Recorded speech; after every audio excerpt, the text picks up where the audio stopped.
So, if you saw my last video, you'll know that I've moved into a new apartment, and as someone who prefers to work from home, even pre-pandemic, it was a chance for me to put together a new home studio.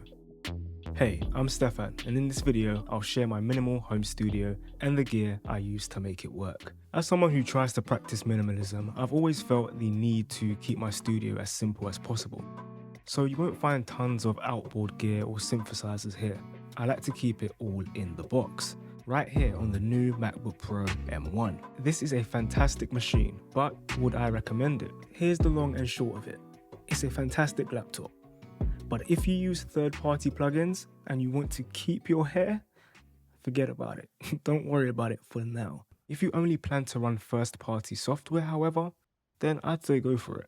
It's a fantastic machine.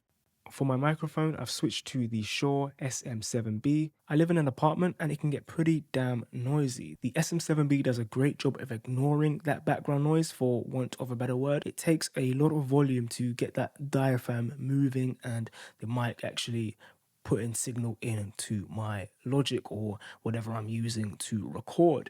This in part comes from the fact that it's a dynamic microphone. If I were to use a condenser microphone in the same situation, it would pick up my downstairs neighbor clipping his toenails. You know, they're that sensitive. But the Shure SM7B also requires a preamp that can bring its volume to a usable level. I opted for an audio interface that could handle the task at hand without any help. That interface is the SSL2 Plus by Solid State Logic. Other than the quality of its preamps, which goes without saying, I also love its form factor. Having all of its ports on the back keeps my setup clean and also allows me to have everything set up permanently without cables ever getting in the way. Another quality of life aspect comes from its meters and the markings around the gain knob. This is useful in getting a consistent level across my videos or a consistent level in a session when working over multiple days.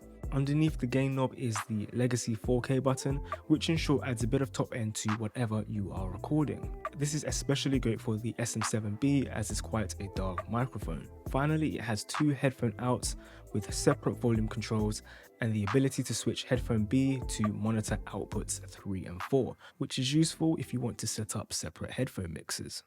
Speaking of headphones, I'm currently using a pair of Neumann NDH20s, and they are the best headphones that I've owned. I use these mainly for mixing, as my studio monitors, they're absolutely done for. They've had it. But furthermore, my room isn't treated. You could have the best studio monitors, but if your room sounds terrible like mine does, you know, you're going to be making bad judgments all over the shop. I keep my NDH20s in reach via a headphone holder by Gravity. However, I've linked a K&M version of the same headphone holder in the description, as I'm a K&M guy now, as their stands are just quality and a cut above the rest. It's actually a K&M stand that is housing my SM7B, from the boom arm to this adapter here which connects to my keyboard stand. I use the K&M Omega table style stand to house my keyboard, the Complete Control S49 MK2. No, I lied. My Complete Control S61. Native just upgraded me to the 61. Thank you very much, guys, over at Native Instruments. So now I can play big boy songs. I've got that extra octave and two machiners, the Machiner Plus and the Machiner Micro MK3. At the back here, we have a small 2-drawer unit that houses my accessories, and on top is my third machiner. These were all sent to me by Native, hence why I have so many. I've also got the Complete Control M32. I love this little keyboard. It's great to use on the road, and sometimes I'll also use it in my videos. For acoustic treatment, it's not much, but I have these freestanding foam panels from EQ Acoustic. These are very useful for people that live in apartments and that do not own their property, as of course there's no glue involved. These are the Mackie MR5s. I've been rocking these same speakers for the last 10 years and they've actually been discontinued now. Likewise, the desk is no longer available, so I won't bother talking about that either. So that's the home studio, guys and girls. So if you found this video useful, be sure to give it a thumbs up. If you have any questions, let me know down in the comment section below and I can help you answer those.